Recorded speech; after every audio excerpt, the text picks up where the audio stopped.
Hello world of YouTube and welcome to the listening log update for October of 2024. I have 16 albums that I'll be talking about in this video with time codes listed in the description for each individual review if you'd like to skip around. I have a couple of requests that have been put inside of the proverbial bucket that I will be talking about this month, along with a huge stack of releases because October was dense with new shit, surprises and all. Hopefully you're excited, give it a like if you are, and let's go ahead and get going. It's all the same, all the same. If my best albums of 1982 video from earlier this year was any indication, I'm a pretty moderate fan of city pop, and I enjoy this modern version of, like, city pop and that style of, like, utopian funk that's been spun into facets of the modern indie music scene. You know, I praised Twerp to hell and back, but one artist I have gotten into over the last couple of years that I'm finally diving into a full-length excursion of for the listening log, Ginger Root with Shinbangumi, a great slice of, like, modern city pop as far as, like, an artist trying to paint this landscape portrait before a listener's ears with an attentive look at production and unified across some choice hooks, good accompaniment, and some skits sprinkled across to further unify the album. This album is equal parts catchy pop and well-produced funk. You know, you've got tracks like No Problems and Show 10 with hooks that sail across some shiny blue skies, while songs like All Night and Only You get swept up in the nightlife euphoria with some love permeating throughout it all. I really love the sunny grooves on the bass-fueled Monday and the percussive-filled K's. In the same note, while I do enjoy the production and sounds within the interludes, like Think Cool and CM, and I think that they are great at, like, having these tiny little snapshots within this world that Ginger Root's trying to craft. They do also, especially in the instance of Think Cool, leave me wanting a little more. But even then, complaints like that are few and far between, because this is a concise but well put together series of jams that really fucking rip. And I think this is a strong-ass album that, especially as we sort of round through the winter, given I'm kind of gotten into this a little late in the year, I could see myself spinning again once the weather starts to warm up. But I really enjoyed this. And I think that if you like sort of throwback-inspired nostalgia, funk, or, again, city pop-inspired stuff, you should spin this. I'm giving it an 8 out of 10. It's really fucking choice, and I think it rips.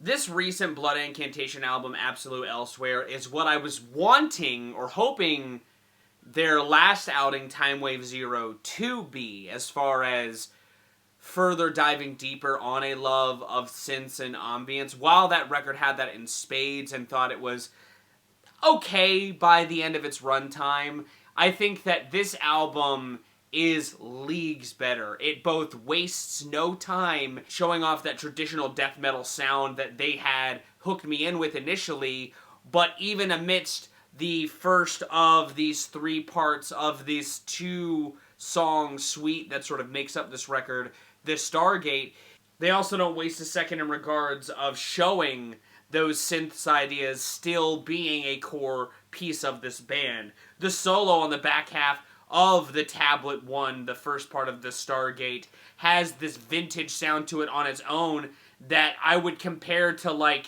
70s prog a la, like, A Farewell to Kings by Rush, in the best way possible. I also love how, even though that song kind of has this ebb and flow and energy, it sort of fades away in through its second piece, which admittedly sort of holds back on the heavier propulsion, but I think uses that atmosphere even better than it was used on Time Wave Zero. You know, that old school throwback sound coming in through the acoustic guitars instead of the blast beat-filled aggression that coats the death metal side of their sound. And that death metal side, I think, is incredible. It is heavy as fuck. the flashy blast beats and riff work that coat the closer of the Stargate, and that also kick off the end of the message, I think are some of the heaviest, well-produced shit I've heard all year. It's essentially two space prog death metal sandwiches with a middle that takes a break from some of those death metal ideas to dabble in some prod wankery. But I think it's tasteful wank, because I also think the middle portion of the message has some really fun drum work and some nice soloing that I think has a good use of syncopation across its sort of runs it has with its leads that I think are choice. You know, both eventually build to this heaviness to lead into the other half of the sandwich, but I think that both are these nice sort of deviations of sorts that I think help round out the project more than, like, bring it to a lull. I think that this album is fantastic. I think that if you like metal music, give this a spin. It's easily one of my personal favorite albums in the genre this year. It'll definitely be somewhere on my top 20, I foresee. I'm giving this a 9 out of 10. It is fantastic, chef's kiss, and just some pure good heavy shit.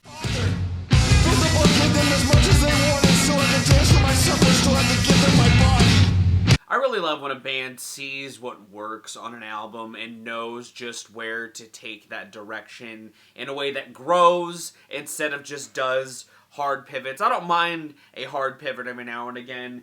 And with this sophomore outing, Cool World Chat Pile, take a look at the portrait they painted on that last album and find ways to expand on it while also shifting the focus of a different horror within the American imperialistic mindset that they sort of showed the darker ideals of on that debut by looking at the more military-fueled side of America's presence in the world, both past and present, both big and small. It's a very well-constructed record front to back, just like in God's Country.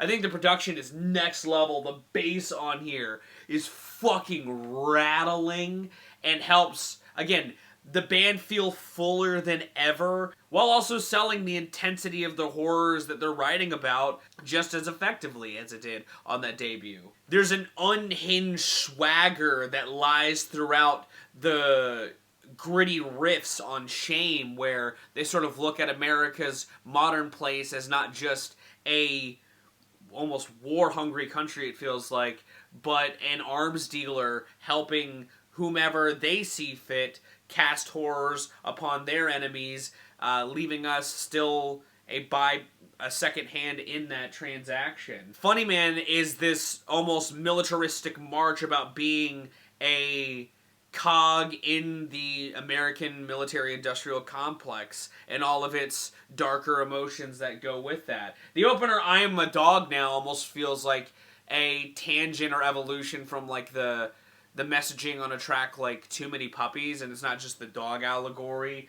There's, like, a primalness to it that very much evokes that same sort of, like, grunt-like mentality that feels like one as a piece of the proverbial machine. You know, while Camcorder kind of reads like a hopeful, sort of dream-filled individual, the sounds themselves add this darker idea to it and paint the picture and paint the mentality at hand as a more power-hungry force in a way that I think is fucking magical. The same can be said with Milk of Human Kindness, which is another moment where, like, the band is keeping their personality just as a part of the forefront as the heavy-ass riffs that have carried a lot of the album by and large. The same can be said on The New World, a song that takes a look at America's horrors and its roots by talking about the pilgrimage to the New World, a mentality that feels like it's still sort of the forefront of a lot of conversations of war going on now. Again, it shows how cyclical the evil mindset that is fueling this record can be, and I think is a masterclass in metal on top of that. How the album kind of further cements that sort of bleak twist on that never-ending cycle with its closer, on how that constant craving of war and pilgrimage is a draining thing on the planet itself, and having this sort of like frantic paranoia about it all coming to an end, but not wanting it to end, that fighting out of sort of just sheer evil desire turning into a fight for your life, and a sort of reaping what one sows, but still frantically trying to keep that high still intact. I fucking love this thing. Such a strong album from this year, and I think easily one of the best in its lane. It's getting a 9 out of 10. I fucking love this.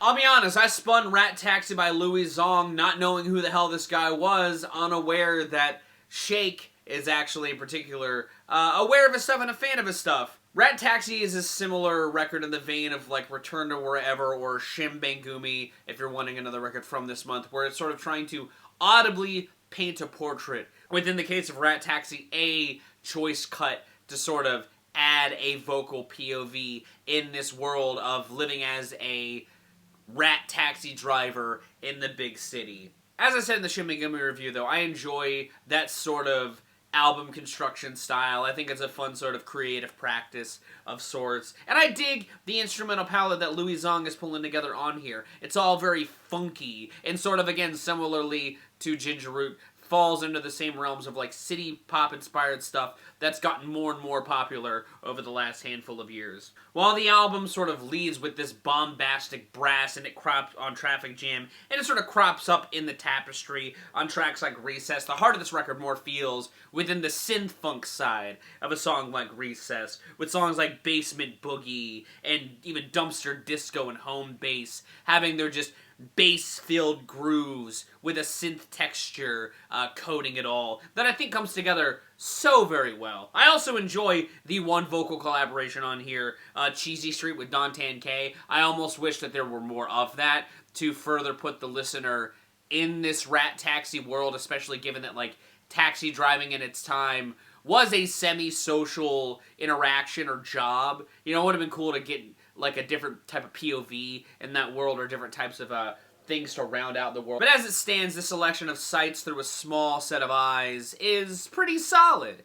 I think there's a good melding of ideas to create a fun listening experience that I've had fun going back to with these smaller bite-sized portions that just really left me wanting more. I'm giving this a 7 out of 10. It's solid as fuck. I really love how cohesive, even if the album is concise, the album is, and my only real complaint is that I wanted a bit more in some choice ideas, with some choice ideas.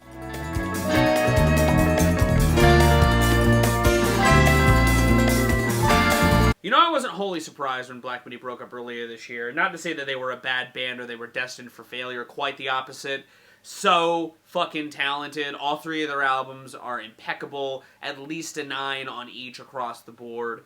They were just a wealth of talent that I could see quickly wanting to divert off into their own creative avenues outside of this chaotic entity that was Black Midi. And with their frontman Geordie Greep's solo debut, The New Sound, it feels like he's trying to showcase what he brought to the table with Black Midi, while also diverging off into his own stylistic deep dives elsewhere. And I think that the final product is about as zany as I would expect a Black Midi offshoot, but I mean that in the best and nicest way possible. The whirlwind riffing across the still intimate but tense opener blues has the sort of scattershot songwriting approach that I would also sort of expect Geordie to bring to the table, and introduces this POV of loneliness. You know, that sort of pensive tension throughout the song, feeling like it's emanating from the songwriter, narrator of it.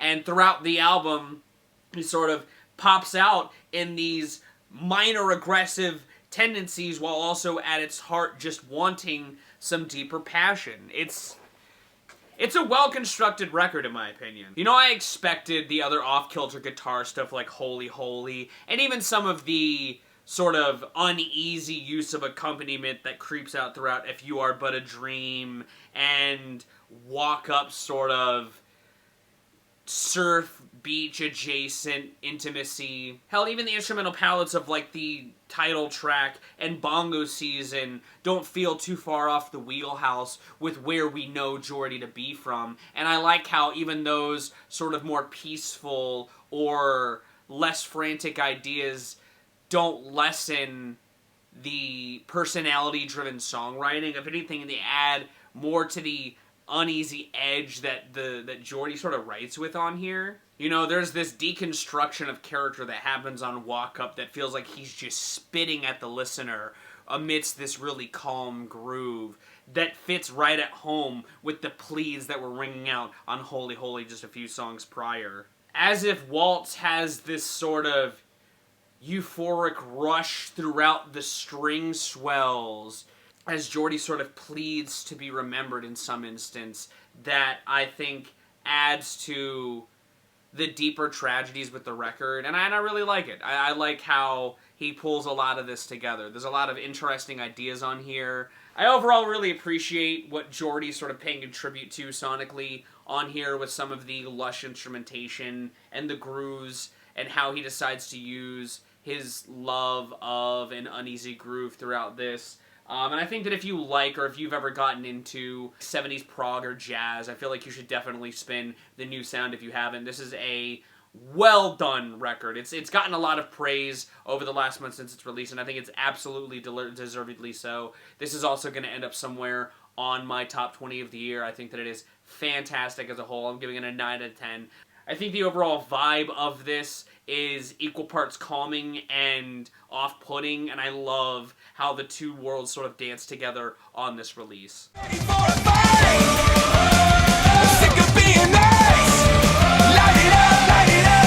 Now, do I listen to the Offspring's new stuff sort of out of obligation? Kind of. They were the inspiration for a discography review that did oddly well, and they're a band that I do have a lot of love for their golden age, but that was a long time ago. I can say this new album, Supercharged, is at least a step up from their comeback that they dropped a couple years ago, Let the Bad Times Roll.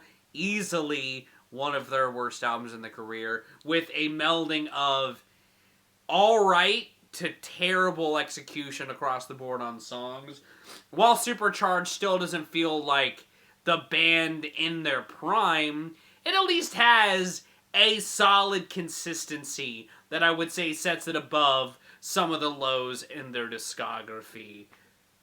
There's no original prankster or shitty cover of Gone Away to be seen within this track listing is what I'm saying. They are switching some of that younger braggadocio with more older sort of like ballad-esque moments, so if that's not your bag, then tracks like Make It Alright and Okay But This Is the Last Time may not stick with you. In fact, they are some of my least favorite moments on the record, but I'll trade those in lieu of some of the other lows that they have been doing or had done in recent memories. Plus, the high energy that kicks it off on like Light It Up and The Fall Guy and comes back on Come True Brazil at least ignites something that I think isn't poorly put together. The closest I feel like they really get to anything that sounds more like some of the younger snottiness actually comes in the lane of Get Some, and even it isn't really like the worst thing of its ilk that the band has done. It's the very by-the-numbers, straightforward, energetic jam that helps sort of carry the record into its final moments. This isn't a record that I think is all that memorable, I will say. This album is fine at the end of the day. It's nothing that I would say is like particularly huge, but I at least appreciate the band at least cutting some of the bullshit and just writing like at least a by-the-numbers, solid-ass version of what they had going on. I do think the production is maybe a bit weaker than I would have liked. I think that the drums feel a bit neutered, the guitars don't crunch in the way that I would hope, and it all kind of has this flatness to it that I think ultimately is the biggest thing that sets it down, which is why my score is going to be a 5 on this, because the tunes are alright, but a lot of the sounds amidst those tunes don't lend to that supercharged identity that the album feels like it's trying to propel forth. There's some decent stuff here. A lot of the sort of meddling ideas sort of set those better ideas from achieving true greatness, in my opinion.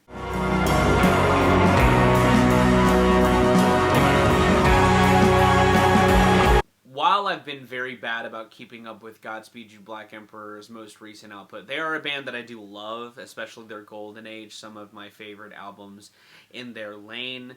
I did, however, really want to get to this new one, mostly because it is a very poignant, purposefully made album about a topic that I do care very deeply about. It is an album meant to put the genocide of Palestinians that has been ongoing for more than just over a year, but this album means to focus the initial death toll as of February 13th, 2024, but even then was not even the tip of the real iceberg and the problem at hand of the colonialization and, again, just genocide of the Palestinian people by the hands of the Israeli government. It's a topic that I've been confronted with in person. I've talked about it both in person and online. It is a subject that has been at the forefront of my world. For those who don't know, I'm very pro-Palestine. If you disagree, I don't really give a shit. We should have a ceasefire yesterday. But I'm glad that a band like this is keeping that grim reality and the truth at the forefront of their own proverbial conversation with an album that I think creates this very cold, dry, dead atmosphere alive throughout the ambience. The guitar production, whenever it comes up, accents that dryness. There's a foreboding tone to a lot of this. You know, Broken Spines at Dead Capital has this uneasy ambience behind it all that I think looms over the listener. This is not a listen that...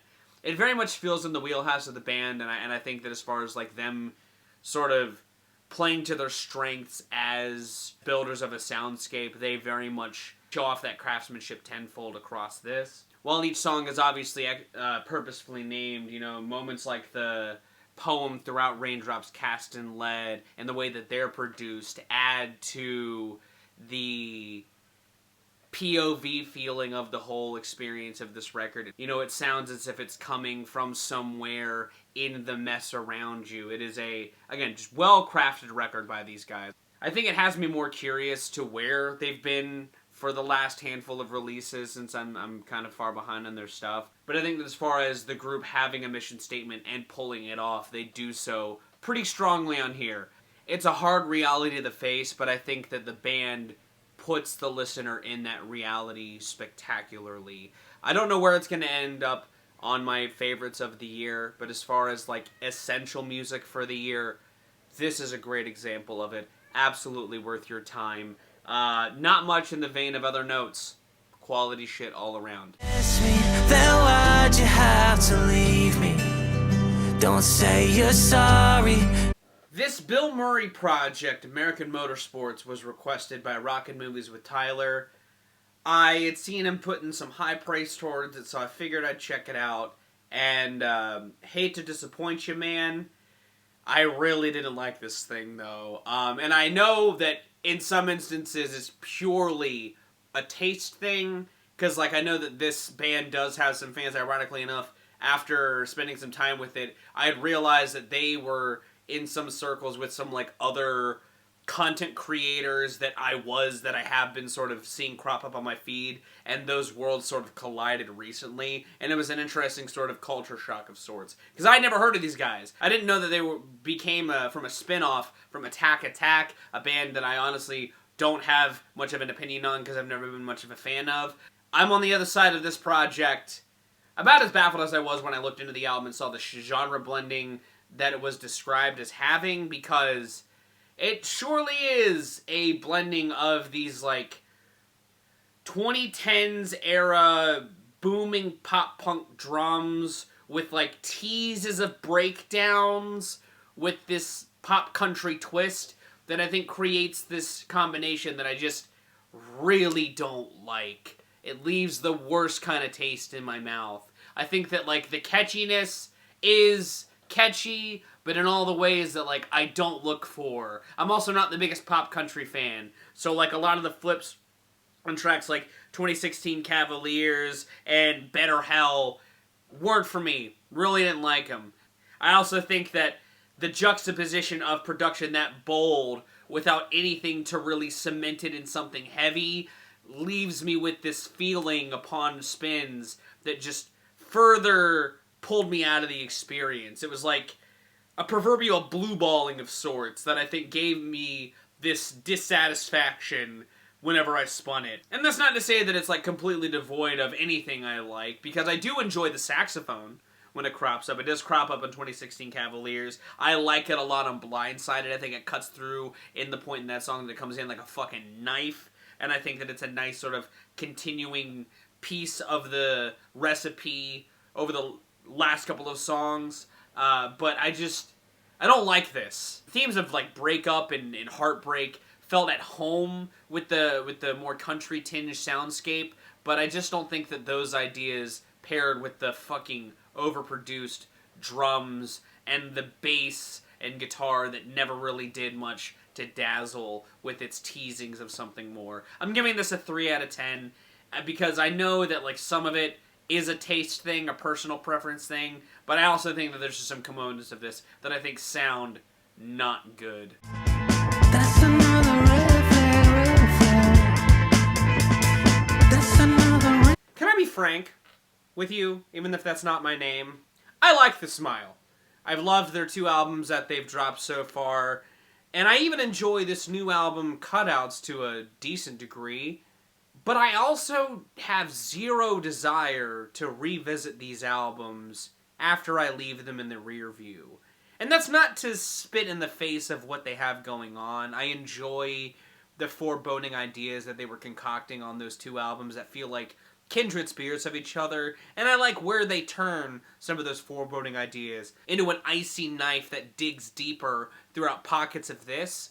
But I also have less desire to spin this than their album from earlier this year that I already have knocked off my top 50 in spite of enjoying it a decent amount when it came out. I enjoy the introduction of these like weird wonky synths like on the opener Foreign Spies and on No Words to add to this icier backdrop. I think they fit well with some of the reverb-soaked ambience on tracks like Instant Psalm and on the string-filled tracks like Tiptoe. I also enjoyed the pockets of grooves these guys still harness together. I think that Johnny's guitars chop it up well on like Zero Sum. I think that the drums on tracks like Eyes and Mouth are tight as fuck. And I think Tom sounds great amidst it all. This is just a track that made me realize the more that I sat with it that I wasn't getting as much from this group as I had originally hoped to, considering the cooks in the kitchen. I think that there's some cool stuff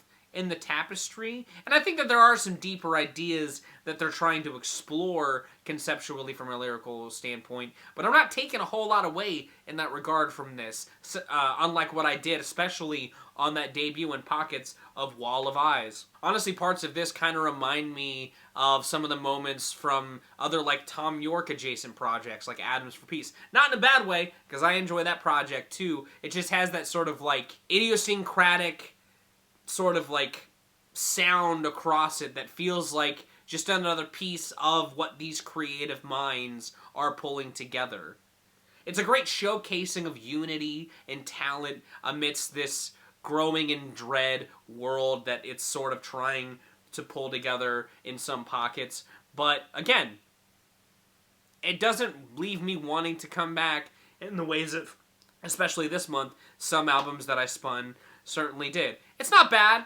It's really not bad. I enjoy the stuff that's here, but even in like a lesser year when it comes to like stacked releases, I don't think that this would reach my top 50 that I've spun. I'm going to be giving this a 7, because it is very solid, and there's some cool motifs sonically that I like what they're doing, but I don't know. I was just kind of lukewarm on this one, I guess. But he say I'm the one. Let's go. He must got a thing for real bitches. I know I can get a little crazy. I know, but I love that you know how to deal. It's really been a pretty big year for Glorilla. She's been popping off with some choice singles, doing some big numbers, and this debut album, Glorious, is meant to be her star-studded entrance into the industry. And I think that as far as creating this balance of hard-hitting bangers to showcase Glorilla's voice in the scene and let her carve her own place within it. I think this is a pretty solid version of that. I think that her personality comes across full stop. I also like how a lot of this album tackles sort of POV of fame from the outside, almost seemingly to Glorilla, through a handful of the collaborations that I'll get to shortly. Her attitude and mentality doesn't seem to falter, and she seems to want to stay true to herself, which I think authenticity being a big sort of focal point in music this year, I think it was very much smart for her to step with this kind of foot forward. But she's got some bangers for the streets, like Hold On and Stop Playing, and even What You Know About Me, which is one of the collaborations with Sexy Red, where both just sound so great together. They came together on another album that I'll talk about later on this month, but they sound great together here as well. I also love her collab with Lotto Procedure. I think that it's a nice flip on the almost petty competitiveness that's seen within a woman's world from the outside that I think subverts that pretty well. And I think that same attitude being flipped on the Megan Thee Stallion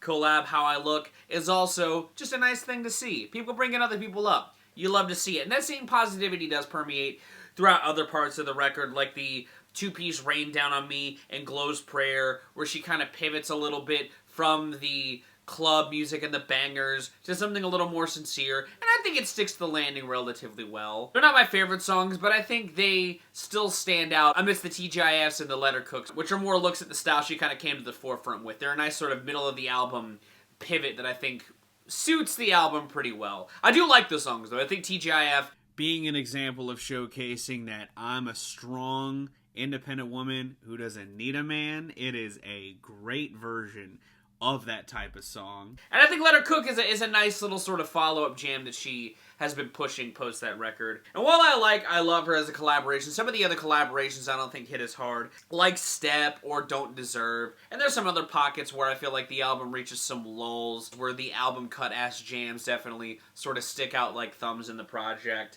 This album is still really solid, though. I think that if you've liked hearing Glorilla's sort of initial buzz and dove deeper into this, you'd find some jams that are well worth your time. I'm giving this a 6 out of 10. Really strong start. I'm curious to see where she goes from here, because I think that she's got a really good attitude when tackling her place in the fame, as it were. Forget your troubles, come on, get happy. You better chase all your cares away. Sing how. While there is video evidence of me saying that I loved the first Joker movie, I have no interest in its sequel, Folie à Deux. And it has nothing to do with the fact that Lady Gaga is a part of it. Case in point, following its release, when Lady Gaga said she did a straightforward version of the songs in that soundtrack, almost performing as her character in the movie Harlequin, I was all in and checking that out. And so I did over the last month, which I've got to say, while I've never spun her other old school traditional music sounding stuff like with Tony Bennett, if this is anything like that, it's pretty fucking solid. And I like Lady Gaga's, you know, theatricality she brings to her bombastic pop, so I didn't think that, like, this would have sounded bad.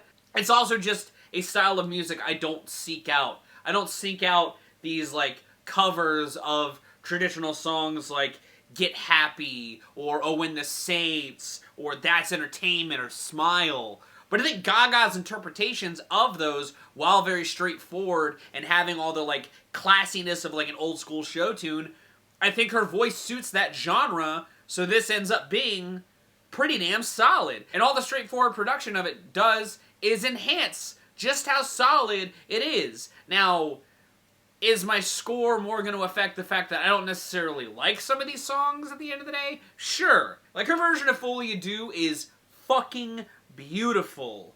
And I think that, like, the opening of Good Morning into Get Happy is a great pairing that starts this off well. I also think her version of Get Happy is just absolutely serene. That's Entertainment has all the gaudy show-stoppiness I would have hoped for from Gaga doing the song. And Smile is also elegant and classy and bleak in its own sense within the context of this covers album. Do I wish The Joker was the Steve Miller Band song instead of this? Absolutely. But I'm not going to hold it against the record that much. At the end of the day, if you like Lady Gaga, this is an interesting dive. I, ironically enough, was in a record store recently and had a conversation with somebody about it because they had picked it up on vinyl, and I was like, it's a solid-ass record. They didn't end up getting it. But I'd still recommend, if you like Gaga, throwing this on and seeing where it sticks with you. As far as I'm concerned, I'm giving this a 6 out of 10. Because it's not super incredible, but it's pretty damn good for what it is. If I have only one choice. Longtime and frequent commenter and fan, my name is Blue Sky, also dropped another proverbial request in the bucket that I figured I would dive into this month. The new Don Richard and Spencer Zahn collab album, Quiet in a World Full of Noise. I don't really have any history with either artist in this collaborative record, but it is the second collaborative record they've done together in recent memory, and personally I think that this album is a great blending of cold ambience and grand beauty. There is a very minimal approach to parts of this, really to a lot of this, and I think that it is to full effect to accent some real quiet, some peace in what burgeonings of noise do come out of this project. Honestly, a lot of that airy, reverbed ambience helps enrich Don Richards' vocal runs on here as well, and I think that she has some great power behind her voice on parts of this. Songs like the title track, and on Diets, and even Stay, even if I wish that was one of the few moments that I honestly wish kind of went on a little longer, her voice just sounds so rich in the ambience here, and I really love it. Actually, sitting with Stay for a minute, I think that the synths that sort of dance in the background of that song are just a really nice moment that I think, again, I just kind of wish went on for a little bit longer than it does. And again, even if there is a good amount of ambience to this, there are some great, dense, and almost dissonant moments that stand out amidst that calmness that I think let that world of noise sit more at the forefront in some, again, choice, well-done moments. Like on Moments for Stillness, where the strings and the arrangement all work to this grand swell, but it feels like this sonic weight on the listener, at least as far as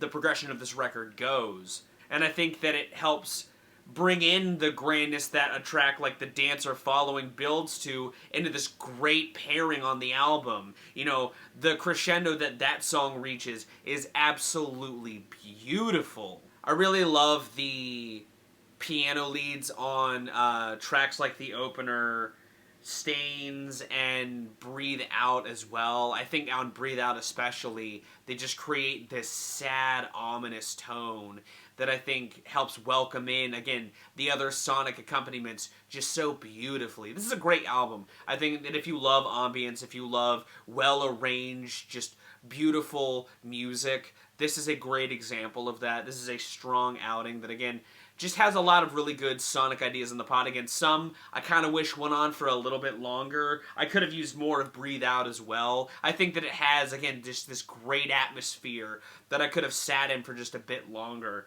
Especially in comparison to other moments that I don't like nearly as much, like the Closer Try. I don't know. There's a lot of strengths to this, though. I think this is a great album. Thank you once again for the request. I'm giving this an 8 out of 10. Another just beautiful record that, well worth your time, if you're into that sort of thing. Find the dead, she'll find you where you at, as fine as fair, no goodbyes unsaid, later on. While since my getting into Arm & Hammer has seen Billy Woods be all the more prolific with collab albums and solo records out the ass, the other half of that group, Elucid, has stayed pretty silent on the full-length solo front since I'd gotten into the group until now with Revelator, an album that also dropped in October that I was incredibly stoked to hear because while I have gassed the fuck up out of Billy Woods, especially in some of the recent years in year-end lists.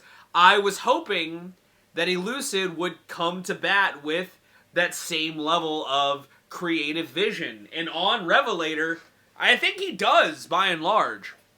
There's this frantic look at the further dissolving world through his eyes. It's an album with a very deconstructed feel. It's an album that's very loose, but I think lends to the sort of manic mind state that Elucid is sort of rapping with throughout this project.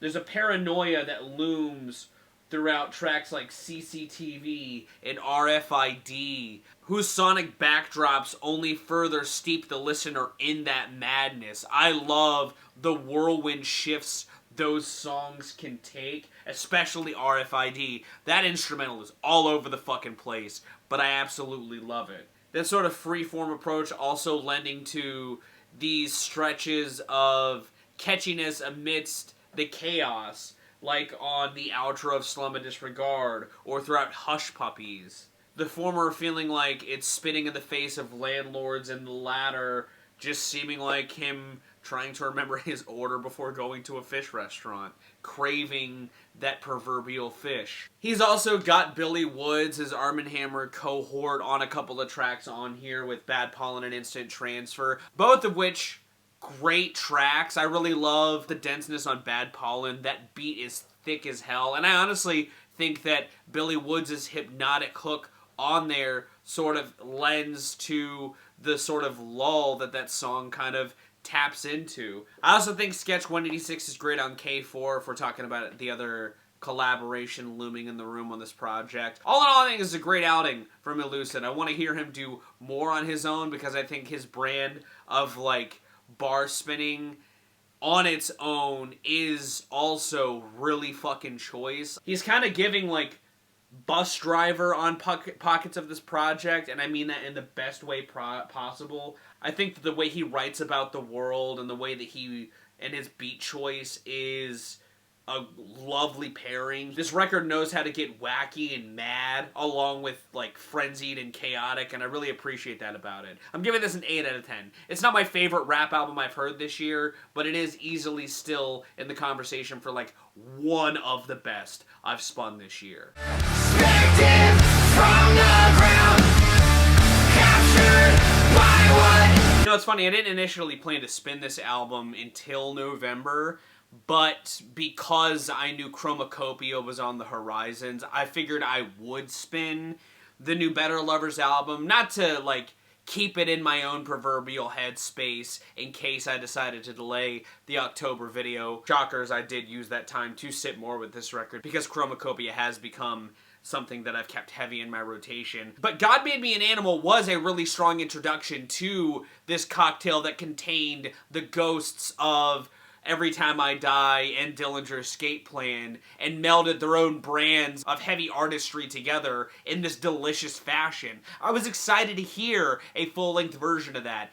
And I think that Highly Irresponsible is a delicious version of what they were introducing on God Made Me an Animal. It's still very primal, but I think also doubles down on creating some pseudo-hook-driven but still heavy, propelling songs to keep listeners engaged with what they want to pull together from an album perspective, and I really appreciate that about this. The riff work on tracks like Future Myopia and Drowning in a Burning World are deliciously slick and sharp, while A White Horse Covered in Blood and Everything Was Put Here For Me have this primal anger fueling their kineticism that I fucking love. It's also weird because Greg's vocals on some of those aforementioned tracks and on Your Misplaced Self are kind of giving me like 68, but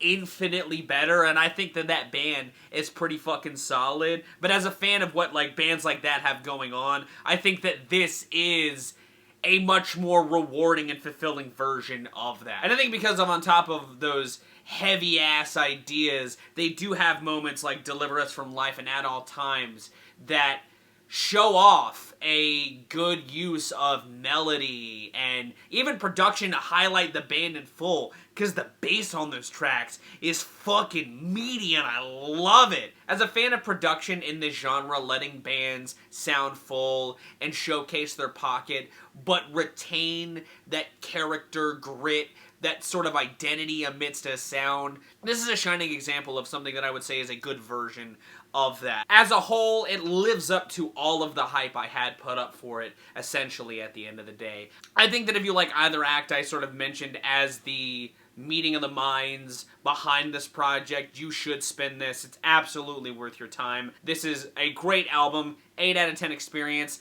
I love how lean and sharp it all is. It ironically enough kind of feels like one of those spiritual successor games that you see happen all the time, but in a fucking sharp-ass metal album. It's fantastic, and I could not give it enough praise personally. Hey Jay, I'm terrified, petrified. I don't want to give my freedom up or sanitize it. This my fault, the results. Tyler, the Creator, and I couldn't be on farther sides of certain spectrums in our proverbial lives, even if we are as close at age as we are. He dropped an album filled with themes of feeling like he can't find an eternal love outside of his passions, fueled by a life steeped in paranoia, and going through conflicts of accidental pregnancies turned into abortions that saw him take an internal look at the ideas of even becoming a parent, that saw him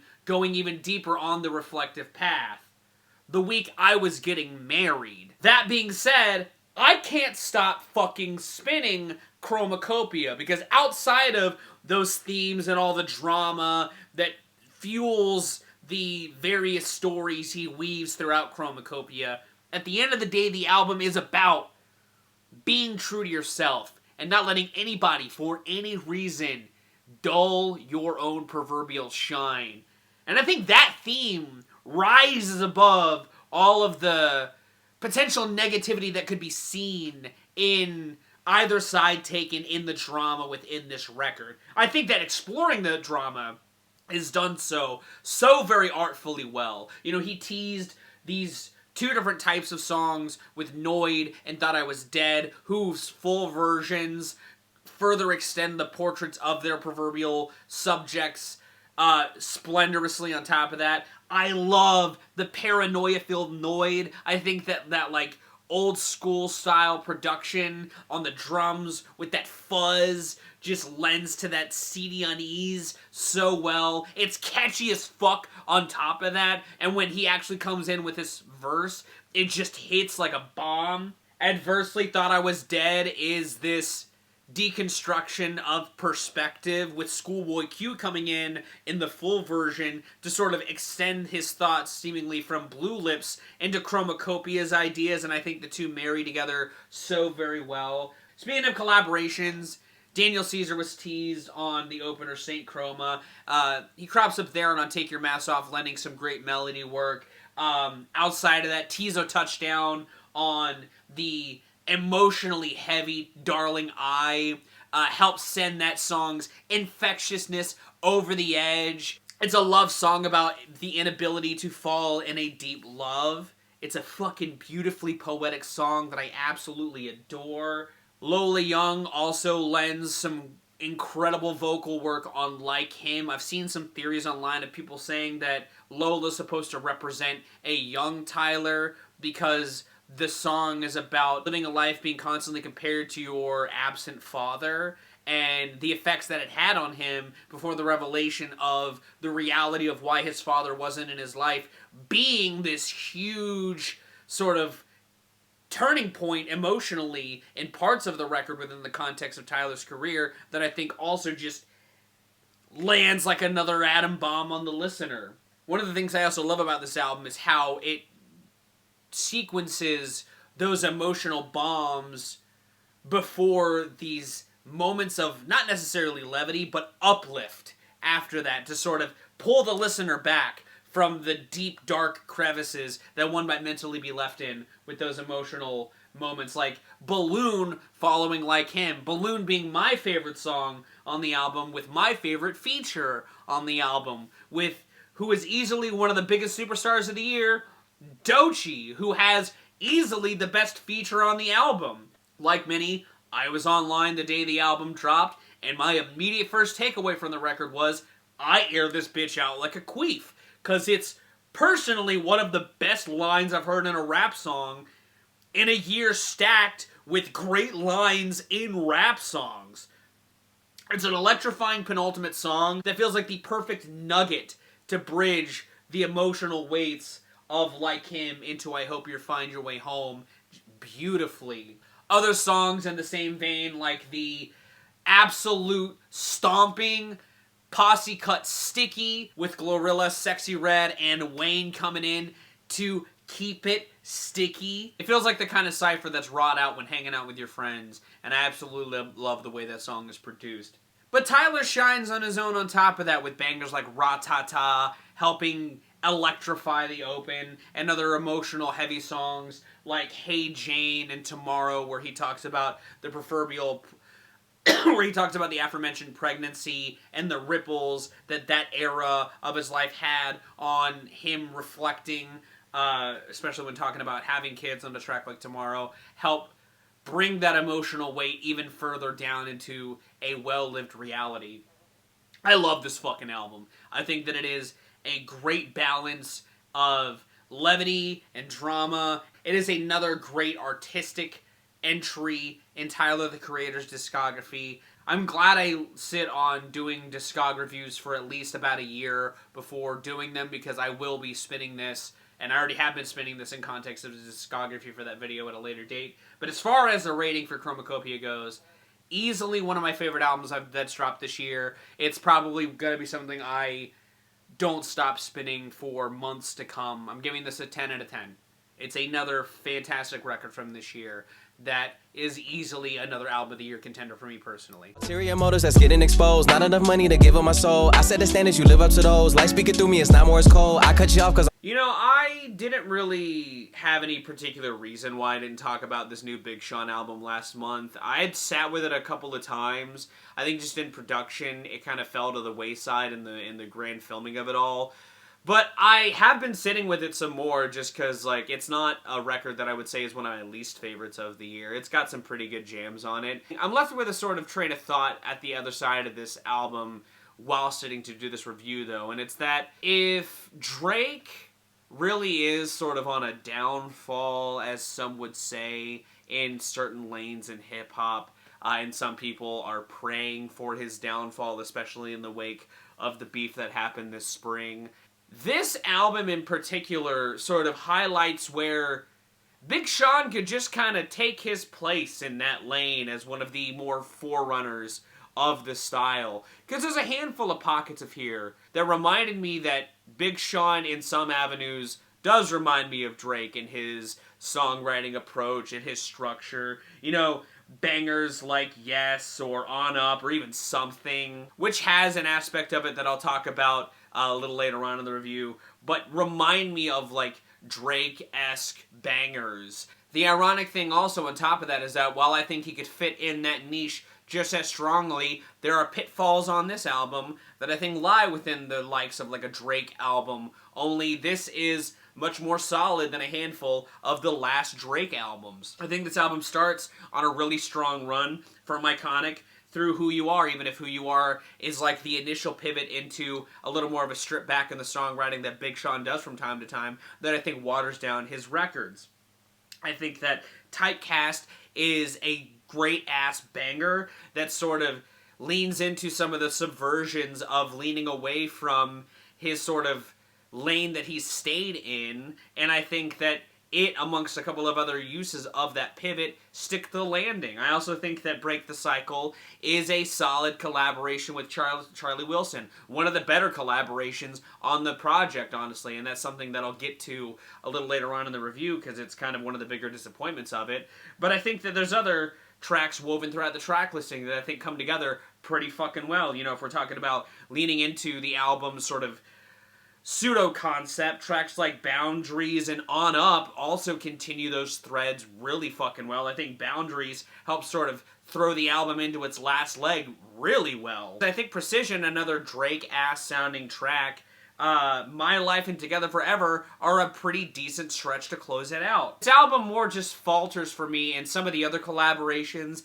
that I just don't think amount to solid tracks like This and That, or Get You Back. I think the beat on that song by Cash Cobain is pretty solid, but I don't think Sean comes to bat quite like he does on other parts of the record. While I love Sid and Thundercat, and I think that their respective songs, Something and Black Void, are pretty fucking strong, I kind of wish they were more prominent on them. I don't know if it was just like, that's all they brought to the table, or that's all they really wanted to do, but they left me wanting more from their collaborations on them. I also think the skits kind of don't really do much for me outside of the Focus skit, sort of going harder on leaning into the themes and the subversion that he's trying to sort of plant throughout the record. This record, like every other Big Sean album, it feels like, at the end of the day, I think is alright. I think it's solid. I think that if you like Big Sean, you're probably going to like some parts of this. And I think that, again, if we're witnessing the downfall of Drake, as some are saying we are, Big Sean could probably do to try and step up and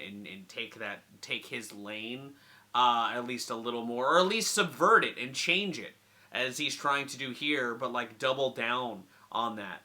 Because I think it's interesting for him to blend these songs that are very much still sitting in those lanes with those subversions. I just think they could have been pulled together a little more harmoniously. This is getting a 6 at the end of the day. It's very solid, but it's not one of my favorite rap albums I've spun this year. And those are my thoughts on the albums I spun in October. Do you agree? Do you disagree? Let me know your thoughts. And any albums from this year you'd like for me to listen to in the comments down below. If you did like this video, give it a like. If you want to see more, consider subscribing. I drop 2 to 4 vids a week depending on what I've got going on. Thank you again so very much for watching. I've been Viral Rack. You guys have good days, lots of situations, and I'll see you another day.